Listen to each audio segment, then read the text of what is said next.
Good evening, Dr. Turner and fellow colleagues. My name is Felipe Zúñiga, and today I will be talking about the pay gap between genders, and I will be adding some input on why I believe that executives should reduce the existing pay gap between male and female. First, I'll start with some background information. According to researcher Mijat Rajed, women have been exposed to inequality since the medieval times. They have been unjustly mistreated, and an example is the early Roman Empire, where it was common for a husband to beat up his wife if he believed that she had done any type of offense. And this was actually seen by some as a display of concern for his wife. Trends of inequality since the medieval times are still seen today, and an example is in the pay gap between genders. So this chart, sourced from the US Census Bureau, shows how currently there is a 17% pay gap discrepancy between genders.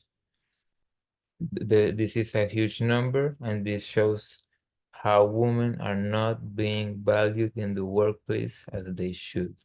This leads me to my call to action.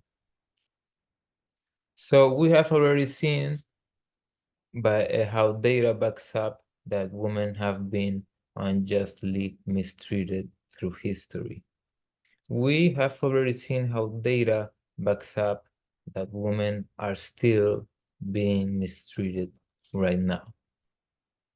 We can all agree that women are a vital part of society, the same as men, and if they can perform in the workplace as the same as a man can, they should be compensated the same as a man is being compensated, not any less. And actually, this call to action has proven to be very beneficial.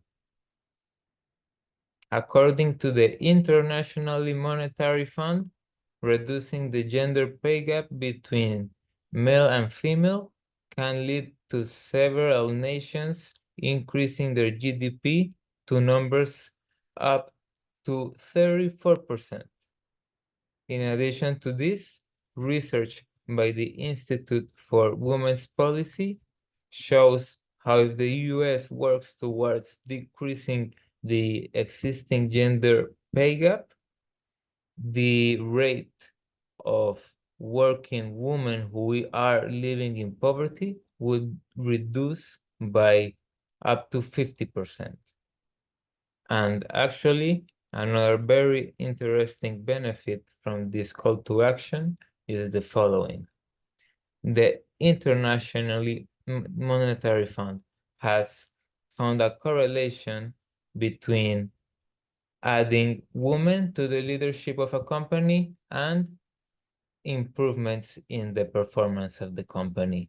So this shows how it is very important to have diversification through all hierarchy of a corporation, including leadership spots. And now this leads to my concluding thoughts. Women have been mistreated historically, as we have seen. They are still being undervalued, and data shows that if we actually give them the chance and the value that they deserve, huge benefits could occur. So either if you are driven by data or by empathy, why not give this a chance and work towards reducing the existing pay gap between men and women? Thank you so much.